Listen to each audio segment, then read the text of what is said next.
Assalamualaikum warahmatullahi wabarakatuh. Shalom dan salam sejahtera bagi kita semua. Yang terhormat Pak Aswan SM, MM selaku dosen mengampu pada mata kuliah Manajemen Sumber Daya Manusia dan semua rekan-rekan yang saya banggakan. Pada kesempatan kali ini kami dari kelompok 5 akan menjelaskan terkait dengan penilaian kerja.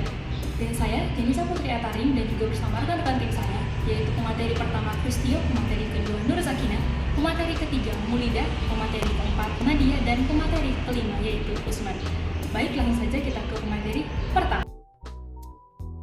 Baik, di sini saya akan menjelaskan tentang pengertian penilaian kerja, yaitu proses sistematis untuk menilai dan mengevaluasi kinerja karyawan berdasarkan standar yang telah ditetapkan. Dan tujuannya adalah untuk mengetahui sejauh mana kinerja individu sesuai dengan harapan organisasi, serta memberikan dasar dalam pengambilan keputusan seperti promosi, pelatihan, dan organisasi. Dan tujuan penilaian kerja adalah memberikan umpan balik kepada karyawan tentang hasil kerjanya, mendorong perbaikan dan pengembangan kinerja di masa depan, menjadi dasar pengambilan keputusan SDM seperti promosi atau kenaikan gaji, dan mengidentifikasi kekuatan, kelemahan, dan kebutuhan pelatihan, menyelaraskan kinerja individu dengan tujuan organisasi, dan seterusnya. Manfaat penilaian kerja yang pertama bagi karyawan, mendapat umpan balik dan arah pengembangan karir, dan menerima penghargaan atas kinerja yang baik. Dan bagi organisasi, menjamin kinerja sesuai target dan menjadi dasar keputusan SDM yang adil dan objektif, mengidentifikasi kebutuhan pelatihan, dan seterusnya bagi sistem SDM, membangun budaya kerja berkelanjutan dan menjadi alat kontrol strategis organisasi. Selanjutnya adalah teori konsep penilaian kerja. Penilaian kerja adalah proses sistematis untuk menilai sejauh mana karyawan mencapai target yang ditetapkan oleh organisasi. Teori yang sering digunakan antara lain adalah teori harapan Fromm, yang menyatakan bahwa karyawan akan termotivasi jika mereka percaya usaha tinggi menghasilkan kinerja baik dan imbalan yang bernilai. Lalu ada teori tujuan Locke, yang menjelaskan bahwa tujuan yang spesifik dan umpan balik yang jelas akan meningkatkan motivasi dan juga kinerja. Motivasi sendiri itu adalah dorongan internal yang membuat seseorang mau berusaha mencapai tujuan. Sementara kinerja itu merupakan hasil kerja nyata yang dipengaruhi oleh kemampuan, motivasi, lingkungan kerja, kepemimpinan, dan juga sistem penghargaan. Penilaian kerja yang adil dan juga transparan itu memberi umpan balik positif bukan hanya sebagai menilai hasil, tapi juga menjadi alat penting untuk meningkatkan motivasi dan kinerja karyawan secara berkelanjutan. Terima kasih. 3 metode penilaian kerja yang umum digunakan. Yang pertama ada metode skala penilaian, yang mana metode ini menggunakan angka, misalnya 1-5, untuk menilai aspek seperti disiplin, kerjasama, dan juga tanggung jawab. Menurut Smart Learning Whiteblock 2015, metode ini paling umum digunakan karena sederhana dan cepat, namun hasil penilaian bisa subjektif. Yang kedua ada manajemen by objective atau MBO. Metode ini didasarkan pada pencapaian target yang disepakati oleh atasan dan juga bawahan. MBO ini membantu karyawan lebih fokus pada hasil, namun metode ini bisa mengabaikan proses kerja. Yang terakhir ada umpan balik 360 derajat, yang mana metode ini melibatkan banyak pihak, atasan, rekan kerja, bawahan, bahkan pelanggan. Menurut Shanergita 2023, metode ini memberikan pandangan menyeluruh tentang kinerja karyawan, namun potensi bias dan konflik jika umpan balik tidak objektif. Baik, selanjutnya yaitu penilaian kinerja individu. Penilaian terhadap kinerja masing-masing karyawan berdasarkan tanggung jawab, produktivitas, kedisiplinan, dan pencapaian target pribadi. Dan yang kedua itu ada penilaian kinerja tim, menilai hasil kerja kelompok yang bekerja sama mencapai tujuan tertentu. Fokusnya pada koordinasi, komunikasi, kolaborasi, dan efektivitas kerja tim.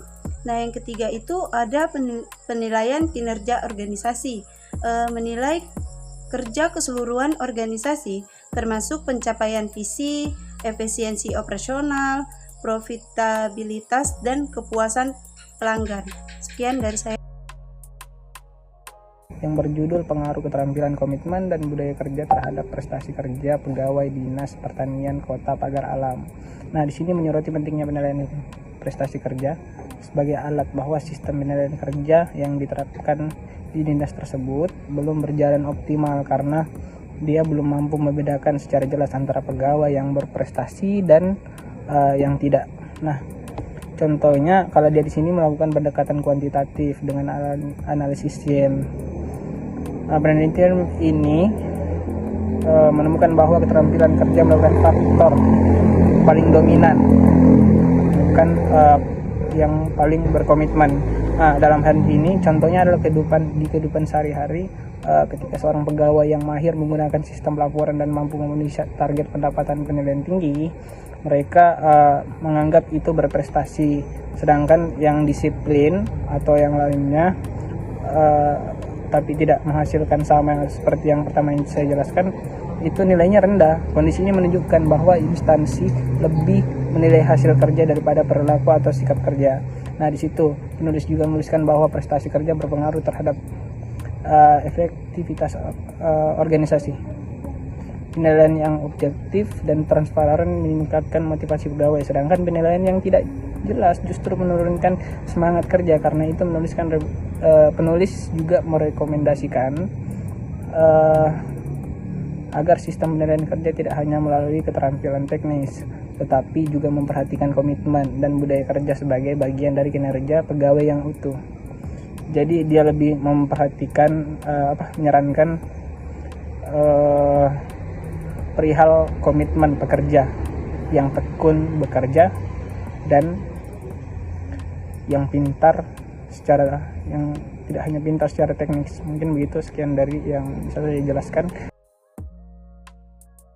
Darinya pemaparan dari rekan-rekan saya, dapat kita simpulkan bahwa penilaian kerja itu sangat penting dalam sebuah perusahaan dan organisasi. Mengapa dia sangat penting? Karena dengan penilaian kerja itu dapat membantu perusahaan dalam melihat seberapa besar pencapaian yang telah dicapai oleh perusahaan dan juga seberapa besar kontribusi karyawan terhadap tujuan dari perusahaan itu sendiri. Kemudian yang kedua, penilaian kerja ini juga membantu dalam perusahaan dalam memberikan pengembangan kepada karyawan seperti pelatihan, di mana dengan penilaian kerja itu dapat mengetahui apa sih yang menjadi kelemahan dan kekuatan dari perusahaan tersebut, dan dari kelemahan yang ada perusahaan itu dapat memberikan pelatihan untuk membantu karyawannya menjadi lebih baik lagi ke depannya.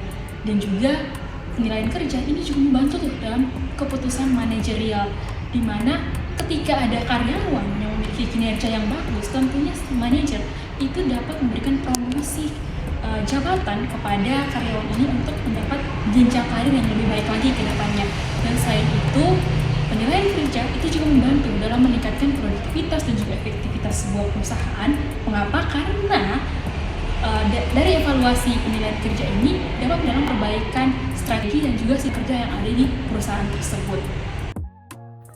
Itu saja yang dapat kami sampaikan dari kelompok 5 terkait dengan penilaian kinerja. Mohon maaf apabila ada salah kata dan pengucapan. Akhir kata, saya menyampaikan bahwa kinerja dinilai bukan untuk menghakimi, tetapi untuk memperbaiki dan membantu. Sekian dari kami, terima kasih, sampai jumpa.